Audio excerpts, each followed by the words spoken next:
The sun on Durith Fort did not rise the way it did on Earth. It crawled. It pulled itself over the horizon like something old and tired, casting long flat light across the rooftops of Vorith, a city of 12 million Durathi, built over 6 centuries of careful, deliberate living. The Durathi were careful people. That was the right word for them. Every road in Vorith curved gently around natural formations rather than cutting through them.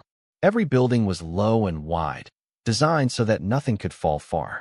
Even the city market opened slowly, one vendor at a time, because rushing was considered not just rude but mildly dangerous. The Durathi had 8 limbs, poor recovery from bone fractures, and a cultural memory of several disasters caused by people moving too fast. Caution was not a personality trait among them. It was a religion. Sovel was not a religious man, but he believed in caution deeply, the way most people believe in things they have never had to question. He worked at the Galactic Coalition Embassy on the eastern side of the city, and his job was to assist the human liaison officer with administrative tasks. Scheduling, translation, explaining which local foods would not damage human biology. He had been doing this for 7 months. He had grown, if not comfortable, then at least functional around Sergeant Dara Novak. She was not tall by human standards, he had been told. She had short dark hair, tired eyes, and a tendency to eat foods that smelled aggressive. She spoke directly, which Durathi found unsettling, and she laughed at things that were not jokes, which they found baffling. But she was polite, she learned names, and she had never once caused an incident. Until that morning. It started simply. Dara came into the embassy common room at the early hour, already wearing her running clothes. Sovel was reviewing the day's correspondence. She poured herself water from a flask and studied a printed map of the city he had left on the table for her the previous week. "Morning," she said. "Good morning, Sergeant Novak," Sovel replied without looking up. "The eastern parks have been freshly maintained. The path along the water reservoir is quite smooth." "Sounds good," she said. She looked at the map. She turned it slightly. She looked at it again with the expression humans made when they were thinking about something, which involved very little visible movement and was always hard for Sovel to read. Then she folded it, tucked it into her jacket, and walked out the front door. Sovel went back to his correspondence. It was a full 40 minutes before he noticed anything wrong. He had moved on to reviewing shipment documents when a low alert chimed on his desk screen. It was from the City Watch network, which the embassy was linked to as part of standard liaison protocol. The alerts were almost always minor. Maintenance flags. Perimeter sensor checks. This one read, biological entity, high-speed movement, eastern fringe, approaching restricted boundary. Sovel looked at it. He looked at the door Dara had left through. He pulled up the live surveillance feed. The camera was positioned at the edge of the Vorith Fringe district, where the neat roads and low buildings ended and the land changed into something else entirely. The Shattered Barrens began there, a vast, broken landscape that stretched for hundreds of kilometers in 3 directions. The ground was dark and cracked, riddled with gas vents and unstable rock formations. The plant life, if it could be called that, was heavy and sharp. The fauna were things that had evolved in a place where nothing was safe and competition was total. Every spacefaring species with knowledge of Durith IV had marked the Barrens on their charts with warning designations. The Galactic Coalition database listed it as Class 7, Extinction Zone. Do not enter. No exceptions. The warning signs at the border were printed in 40 languages. One of them was English. On the feed, a small 2-limbed figure was jogging toward the boundary at a steady pace. The figure had short dark hair and was wearing a gray jacket. Sovel sat very still for a moment. Then he opened the City Watch communication channel. Commander Urith of the Vorith City Watch answered from what was clearly his home, his upper eyes still heavy with sleep and his middle set of arms wrapped in a resting cloth. He looked at Sovel. He looked at the image Sovel sent him. He looked back at Sovel. "Is that?" "Yes," said Sovel. "Is she going to stop?" Sovel watched the figure on the feed cross the boundary marker without slowing. She passed the first warning sign, which stood nearly 2 meters tall and was painted in bright warning colors. She passed the second.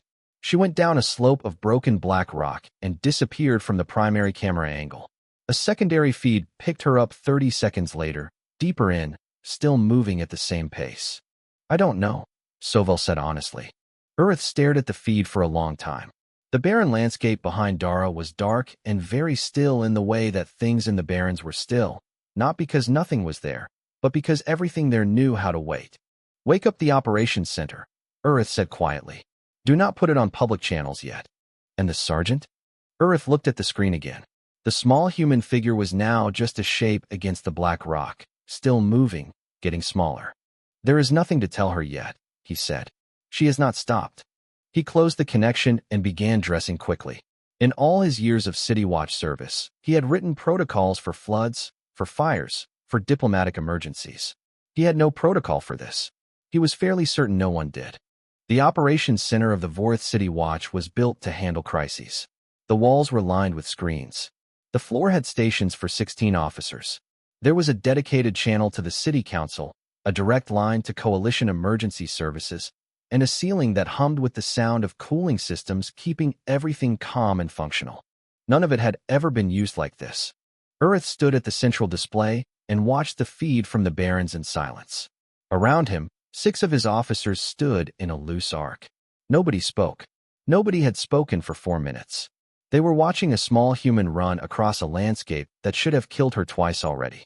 The barrens at this hour were active. The thermal vents along the first ridge were cycling, which meant clouds of sulfur-heavy gas drifted low across the rock.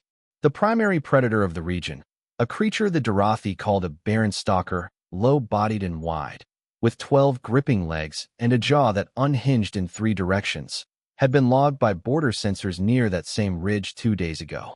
The barren's plant life had thorns that could cut through standard military boot material. The ground was unstable in 17 mapped locations and probably more unmapped ones. Dara jogged through the gas cloud. She coughed once. She pulled her jacket collar up over her nose and kept moving. One of the officers made a sound that was not quite a word. Urith held up a hand for silence. He needed to think. The first problem was the barren stalker. If it was still near the ridge and it saw her, it would move to intercept. It was not fast, but it was patient, and it knew terrain. It had never, in the recorded history of Vorth's border watch, let something cross its territory and leave again. The second problem was the gas field. Even with the collar pulled up, prolonged exposure would affect human respiratory biology. He did not know how much it would affect it. The coalition files on humans were short, and, he now understood, embarrassingly incomplete. The third problem was that he could not go in after her. He had 4 officers qualified for Baron's entry, and even they could only go as far as the first monitoring station, which was 5 kilometers in. Dara was already past that. Sovel arrived at the operations center 20 minutes after Urith. He came in quickly, found the main screen, and stopped. "She is past the ridge," Urith said. "The Stalker Ridge?" "Yes." Sovel stared at the feed. "And the Stalker?" Urith pointed to a secondary screen, which showed a heat signature map from the aerial sensor grid. A large orange shape was visible on the ridge. It had not moved. "It sees her," Urith said. "It has been watching her for 11 minutes." Sovel looked at the shape on the heat map. He looked at the small figure on the main feed. "And it is not moving." "No." Sovel sat down in a nearby chair. He did not entirely mean to. His legs made the decision for him. The room was quiet again except for the cooling hum. On screen, Dara had cleared the ridge and was now moving through a lower section of the barrens, a wide flat stretch of dark ground broken by tall columns of rock. The morning light was stronger now. She had pulled her collar back down. She was looking up at the rock columns as she passed them with the expression, even at camera distance, of someone who found them interesting. Urith's secondary officer, a young woman named Peth, leaned in close to the screen and said in a very careful voice, "Is she looking at the scenery?" Nobody answered her. That was when the leak happened. It was not malicious. A surveillance technician on a lower floor was monitoring the same feed for an unrelated border report. He saw the footage, did not fully understand what he was looking at, and sent a clipped still image to a friend with the message, "Something strange on the Baron's border feed. What species is this?" His friend sent it to 3 others. Those 3 sent it onward. Within 2 hours, the image was on every major public network in Vorth. By mid-morning, Durathi citizens were pulling up the live City Watch feed through public access channels. Crowds formed at the large display screens in the transit squares. Food vendors who had been setting up for the morning rush abandoned their stalls and joined the watching groups. Children sat on parents' shoulders to see better. The footage showed, clearly, a small creature moving at a continuous pace through the interior of the barrens. Not hiding, not running from something, just running, steadily, at the same speed, for a very long time. The public response was not panic. Not yet. It was something closer to confused religious awe, the kind of silence that falls when something happens that does not fit any existing category. A few people thought it was an error in the feed. A few thought it was a military exercise of some kind. One elderly Dorothy standing at a transit screen watched for several minutes, and then said, in a voice that carried further than she intended, "What is it doing?" And everyone around her nodded. Back in the operations center, Peth said quietly, "Commander, she is slowing down." The entire room looked at the screen. Dara had dropped from a jog to a walk. She was approaching a high point in the terrain, a flat-topped ridge that gave a long view across the barrens in two directions. She walked to the edge of it and stood there. The room held its breath. She put her hands on her knees, breathing. Then she straightened up. She stood at the edge of the high rock and looked out at the landscape. Then she stretched her arms above her head. Then she turned around and started running back the way she had come. Urith sat down on the floor of the operations center. Not on a chair. The floor. He put two of his arms over his upper eyes and stayed there for a moment. No one said anything. There was nothing to say. She was coming back. Harith had been a xenobiologist for 22 years. She had studied species from 11 different systems. She had held dead things, cataloged living ones, and spent 3 field seasons on a water world where the current was strong enough to pull a Dorothy apart. She was not a person who startled easily. She was startled now. Urith had sent for her 40 minutes ago. She arrived to find the operations center in a state of controlled distress. Officers standing too straight, voices too level, the specific kind of calm that people manufacture when they are afraid to show fear. She was handed access to the surveillance feed and a thin document, all coalition records on human biology. She read them once. She read them again. Then she began pulling up everything she could reach from her own institute's xenobiology archives. The feed showed the human returning across the barrens. Still running. Harith spread 3 screens around herself and worked quickly. She was building a picture, and it was not a comfortable one. "Tell me what you know," Urith said, coming to stand beside her. "Give me 4 more minutes," she said. He gave her 4 more minutes. She used every second. Then she turned to face him, and the assembled officers, and Sovel, who was hovering near the doorway, trying to appear calm and failing at it. "Humans evolved on a planet your archive system classifies as a moderate death world," she began. "Earth. You can look at the file. The fauna include things that are large, fast, venomous, and territorial.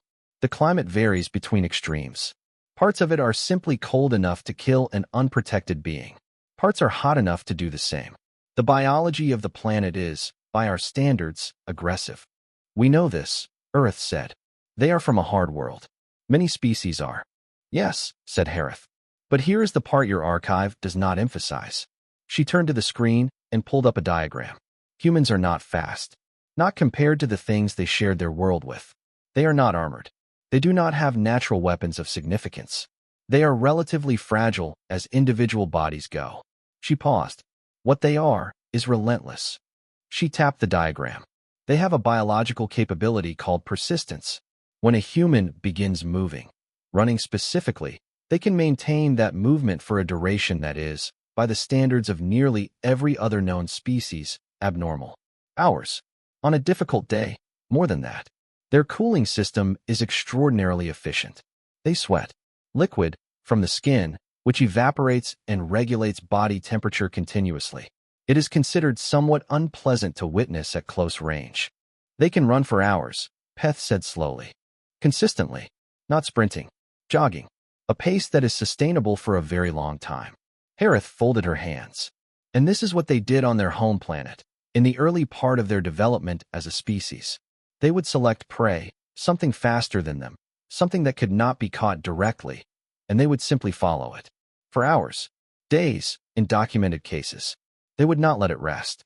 They would not stop. The prey animal would eventually exhaust itself and collapse, and the humans would simply walk up to it. The room was very quiet. They called this persistence hunting, Harith said. They no longer need to do it for survival. But the biology did not change. The capability is still there. She looked at the feed. She is not running from anything. She is not running toward anything. She is running because her body was built for it, and she finds it. She glanced at Sovel. Calming, said Sovel. She finds it calming.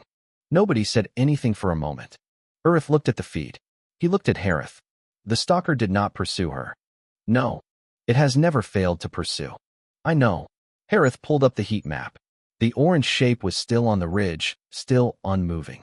I believe, she said carefully, that it could not determine what she was. She did not behave like prey. She did not hide, did not flee, did not freeze. She moved at a continuous speed with no sign of distress. From the stalker's perspective, she may not have registered as something it understood how to hunt. Sovel said quietly, from the doorway. She said the footing was tricky in a couple of spots. Everyone looked at him. I spoke to her briefly before she went back in range, on her way through the outer district. He paused. She noticed the footing. She adjusted her stride. Harith closed her eyes for a moment. Meanwhile, in the transit squares of Vorath, the crowds had grown. Thousands of citizens now stood watching the public screens. The mood had shifted from confused awe to something harder to name, a collective holding of breath. Street vendors had stopped selling. A school group that had been passing through the square on a morning outing had simply stopped walking and joined the crowd. Small students pressed between adult legs to see the screen. On every display, the same feed, a small figure, moving steadily, getting larger as it approached the city boundary. One of Earth's officers turned from a monitoring station. Commander, she has cleared the main hazard zone. She is approaching the outer fringe road. ETA to the city boundary, 20 minutes. How does she look? Earth asked. The officer studied the feed. She looks, a pause. She looks like she is still running. Earth nodded, as if that were useful information. Have a unit meet her at the boundary. Quietly. No alarm signals, no lights.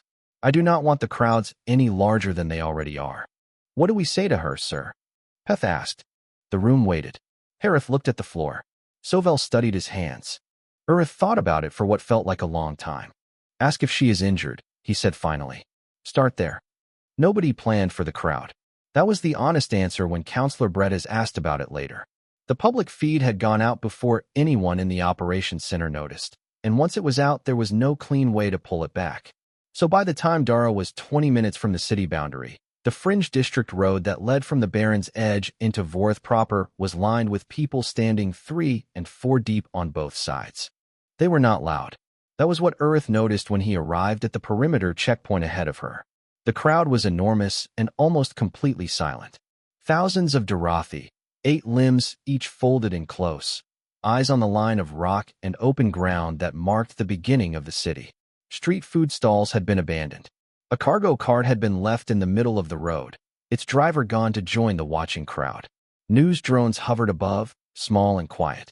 Even they seemed to be operating more carefully than usual, as if none of their operators wanted to break whatever this moment was. Earth stood at the checkpoint with 4 of his officers. He had told them, no formal positioning, no weapons visible, no alert posture. They were to look normal. He was aware that none of them felt normal. Sovel stood beside him. Sovel had insisted on being there, which Earth understood. She was, technically, Sovel's responsibility. And Sovel clearly felt that responsibility like a weight he had been carrying for the last 2 hours. They heard her before they saw her. It was a rhythm, soft on the cracked outer road, the quiet, regular sound of footsteps that had been going for a long time and had no intention of stopping until the decision to stop was made. Then she came around the last bend of the outer path, where the black rock gave way to the city's pale paving stones, and she was there. She slowed to a walk about 10 meters from the boundary marker. Her jacket was dusty, a fine dark powder along the shoulders and one sleeve. Her hair was damp at the edges. She was breathing with her mouth open slightly, which Harith had noted was normal human cooling behavior post-exertion. She had her earbuds hanging around her neck by their cord. She looked at the crowd. The crowd looked at her. Dara raised one hand in a small wave. Morning, she said. The silence held for a breath longer. Then, near the front of the crowd, a child, perhaps 7 years old by Durathi reckoning, simply sat down on the ground. Not from injury, from the sudden release of tension. The child's parent looked at it, looked at Dara, and then also sat down, very slowly, for the same reason. Earth walked forward before the moment could become something he could not manage. Sergeant Novak, he said. He was proud of how level his voice sounded. Are you injured? She looked down at herself. No. She checked her left elbow, which had a small scrape just below the sleeve. Nothing real. I caught that on a rock column about 4 kilometers in. Didn't break skin. Earth looked at the scrape. You were 4 kilometers in, he said. At least. Maybe 5. I wasn't tracking distance on this run. She tilted her head at him. Why is there a crowd? He opened his mouth. Closed it. Soval stepped in. There was some concern, he said carefully, regarding your route. Dara looked past them both at the watching thousands. She looked back at the barons. She seemed to be doing the math. Then something changed in her face. Not alarm, but the particular expression of a person who has just understood something and wishes they had understood it earlier. The rocky area, she said. Yes, said Soval. The one with the warning signs. Yes. She was quiet for a moment. How many warning signs did I pass? 7, said Earth. The first 2 are the large painted ones. The others are embedded in the ground at intervals. I thought those were trail markers, she said. Earth processed this. They are printed in 40 languages, he said. He could hear his own voice trying to stay professional and mostly succeeding. I wasn't reading them. I was watching the ground. The footing was bad in places. She rubbed the back of her neck. Okay, I am sorry for the concern. I did not know it was a restricted area. That is completely my fault for not checking the map properly. She said this. Earth looked at her for a long moment. Then, because he was a professional and there was still a crowd behind him and a city to manage, he said, Did anything approach you while you were inside the zone? She thought about it. There was an animal on the ridge. Big one. Low to the ground, lots of legs. It was watching me from up there for a while. She pointed in the approximate direction. I kept my pace even and didn't look at it directly. It didn't come down. The 4 officers behind Earth exchanged a look. Soval stared at the middle distance. Earth had been in city watch service for 31 years. In that time, the Baron Stalker had killed 4 survey teams. It had disabled a military rover. It had never, once, allowed something in its territory to leave under its own power. You kept your pace even, Earth said. You don't want to show a predator you're scared, Dara said, as if this were something everyone knew. Even if you are. You keep your stride, keep your breathing regular, don't make sudden movements. It usually works. It usually works, Earth repeated. Not always, but usually. Behind him, he heard one of his officers sit down on the barrier railing. He did not turn to look. He felt, very specifically, that looking would not help him. Soval, he said, please take the sergeant for a meal. I will want to speak with her later. He turned back to Dara. Thank you for your cooperation, Sergeant Novak. She nodded. Sorry again about the trouble. She followed Soval toward the city. The crowd parted for her, quietly. A few people leaned in to look more closely as she passed. She smiled at them. Several of them stepped back. One old Dorothi vendor, standing at the edge, watched her go past, and then looked at the Baron's road for a long time, and then back at the space where she had been, and shook his head very slowly. Earth did not move for a moment after she was gone. He stood at the checkpoint and looked at the Barons. The landscape was still. The dark rock sat under the pale sky exactly as it always did. Nothing in it looked different. He pulled out his communication device and sent one message to Harith. She said she kept her pace even, and it usually works. Harith's reply came back in under a minute. I need to sit down. Earth looked at the boundary line one more time, then turned and walked back into the city. The document had been started 4 times. Earth sat at his desk with the 4th attempt open in front of him and read through it again. The problem was not the writing. The problem was that every sentence, written plainly and accurately, sounded like the opening of a disaster record rather than a routine incident log. He had tried softening the language twice, and both times Harith had crossed out his edits and put the accurate words back. You cannot file a dishonest report, she had said. I am not being dishonest. I am being diplomatic. You are using the word traversal to avoid the word entered. Traversal is accurate. She ran through it, Earth. She ran through the Barons. Just say that. They had compromised. The document now read, in part, subject entered the shattered Baron's extinction zone through the eastern boundary without equipment, authorization, or apparent awareness of the restricted status of the area. Subject traversed approximately 14 kilometers of active hazard terrain over the course of approximately 90 minutes. Subject encountered at minimum one Class A apex predator and was not pursued. Subject returned to the city boundary under her own power, was met by watch personnel, expressed appropriate regret for any inconvenience caused, and requested directions to a meal establishment. Earth had read that last line several times. Every time it was worse. He called Sovel into the office in the early afternoon. Sovel arrived looking like someone who had been bracing for bad news all day and was now simply exhausted from the bracing. Counselor Bradhaz is asking questions, Earth said. What kind of questions? Whether we should revise the liaison officer's access permissions. Sovel sat down. Restricting her movement will not go over well at the embassy level. I know. Earth rubbed two of his hands over his face. I do not want to restrict her movement. I want to understand what happened so I can make sure it does not happen again. He slid the incident report across the desk. Read the fourth paragraph. Sovel read it. His face stayed neutral in the careful way that meant he was working hard to keep it neutral. The part about the stalker, Earth said. Yes, said Sovel. It relocated. Sovel looked up. This morning, Earth said. Our aerial sensor grid picked it up after sunrise. It has moved its territory. Deeper into the Barrens. Away from the boundary. He folded two of his hands together. In 31 years of watch service, that animal has never changed its territory. The territory it holds now is the same territory its predecessor held. It was documented in the original city survey records from before I was born. Sovel put the report back on the desk. She scared it, Sovel said. It was not quite a question. It saw something it did not understand, and it moved away from it. Earth looked at the window. I cannot put that in the official report because it sounds like something from a bad story. But that is what happened. They sat quietly for a moment. That was when Dara arrived for her formal debrief.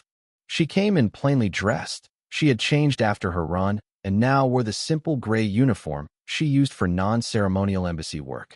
She sat across from Earth with her hands on the table and answered every question directly and without hesitation. She had misread the map, she explained. She thought the eastern direction on the city chart matched the eastern direction as she left the building. But the map had been printed for a different orientation and she had not adjusted for it. She had noticed the terrain getting rougher, but had assumed it was simply undeveloped land at the city margin. She had noticed the signs, but had taken them for distance markers. She acknowledged that she should have cross-checked the map before leaving. She was, throughout all of this, entirely calm. Not the manufactured calm of someone hiding distress. Just calm. Earth asked his last question carefully. How often do you go running, Sergeant? Every morning, she said. Or every morning that the weather permits. Here the weather has been fine, so, every morning. The room was quiet. Every morning, Earth said. I take a rest day every fourth day. Otherwise, it's a daily run. It helps me stay level on long postings. Especially solo ones. She paused. I've been on this posting for 7 months. Sovel, who was sitting against the wall taking notes, set his pen down. So for 7 months, Earth said slowly. You have been running every morning. More or less. And today you simply went in a different direction than usual. I took a wrong turn. It happens. She seemed to notice something in his expression. Is there a problem with daily running? I can check if there is a city ordinance. There is no ordinance, he said. He folded his hands again. He was doing that more often lately. It helped him think. Sergeant, going forward, I would like to request that you submit your planned route each morning to the watch office. 4. He searched for the right words. Administrative coordination. She looked pleased. Of course. I didn't realize you had a system for that. Does that help with maintenance scheduling? I'll make sure to send it by 6. 6 would be ideal, he said. She left shortly after. Her footsteps were quiet going down the corridor, and then gone. Earth and Sovel sat in the office without speaking for a while. She thinks the route notification helps us plan road maintenance, Sovel said. Yes. You want it so you can prepare the city. I want it, Earth said carefully, so that citizens who happen to be near her route have some psychological preparation time. Yes. Sovel nodded slowly. He picked up his pen and looked at the incident report draft on the desk. You still need a classification code for the file. Earth looked at the available codes. Emergency. Hazard. Diplomatic. Civilian incident. Unclassified. Unclassified, he said. Really? None of the others fit. He stamped the form. Harith is submitting a separate academic paper. Let her classify it. That is what she is paid for. Sovel looked at the stamped form for a moment. Then, quietly, he said, "She really isn't afraid of anything, is she?" Urith thought about the stalker moving its territory. He thought about a small, dusty figure walking out of the barrens, as if she had just come back from a slightly difficult park trail. He thought about the answer to Sovel's question. "She is afraid," he said. "I asked Harith about that specifically. Humans have the same fear response that most advanced species have. She felt fear out there." "Then how?" "Because," Urith said, "apparently that is not where they stop." A week passed. Vorith settled back into itself. Not all the way. There were small changes, things that would not appear in any official record but were real nonetheless. The vendor near the Eastern Transit Square, who had abandoned his cart to watch the public screen, now arrived at his stall 15 minutes earlier each morning, positioned so he could see the fringe road. He told his neighbor it was about getting a good spot for the morning light. His neighbor did not believe him. Neither of them mentioned it again. 3 City Watch officers had filed voluntary requests for Barron's adjacent patrol training. 2 of them had never shown any interest in perimeter work before. Urith approved the requests without comment. The public conversation about the incident had moved, as public conversations do, from shock to analysis to humor to the low background noise of a thing that is known but not constantly discussed. People made jokes that were also not quite jokes. A shop near the embassy began selling a small printed image, not a photograph, a stylized drawing, of a figure jogging through dark terrain. They called it simply The Run. They sold out in 2 days. Harith finished her paper. It was 43 pages long, titled Voluntary Engagement with Lethal Environments, a behavioral study of human persistence locomotion. She submitted it to 3 journals. All 3 responded within a day, which was unusual. She took it as a sign that this topic had broader interest than she had expected. In the paper's conclusion, she wrote, "The subject did not enter the Shattered Barrens out of recklessness or ignorance of risk. She entered it because she misread a map, but she remained in it, crossed it, ascended it, descended it, navigated its interior at pace, because she assessed each new condition as she met it and judged it manageable. This is not a failure to recognize danger. Humans are acutely capable of recognizing danger. It is, rather, an extraordinary capacity to continue in the presence of danger that has not yet become inability. This distinction is the key to understanding the species. They do not stop for fear. They stop for walls."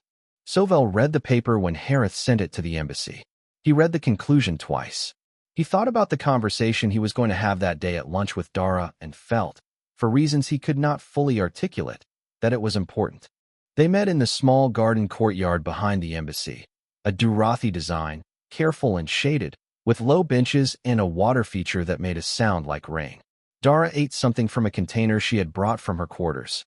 Sovel ate a midday meal from the embassy kitchen. They sat without talking for a few minutes, which was something they had gotten good at over 7 months. Then Sovel asked what he had been turning over for days. What was it like, running out there? Dara thought about it. She put her container down. "Lonely," she said. "Mostly. My earbuds died early, so I didn't have music. The views were good. The air was sharp. Not painful, just sharp. Like running near the ocean back home. Except the smell was different." "Were you afraid?" She looked at the water feature. The sound of it came and went. "Yes," she said. "When I saw the animal on the ridge, I was afraid. My heart did the thing it does. My body wanted to stop." She was quiet for a second. "I didn't stop. Because stopping felt more dangerous than keeping pace." Sovel looked at her. "And after the animal, when you kept going?" "Still a little afraid. But less." The fear sort of settled into the run. Became part of it. She picked up her container again. "It always does. That's kind of why I run, honestly. There is always something at the start that feels too big. And then you run and it doesn't go away, but it gets smaller. Or you get bigger. Something like that." Sovel did not say anything for a moment.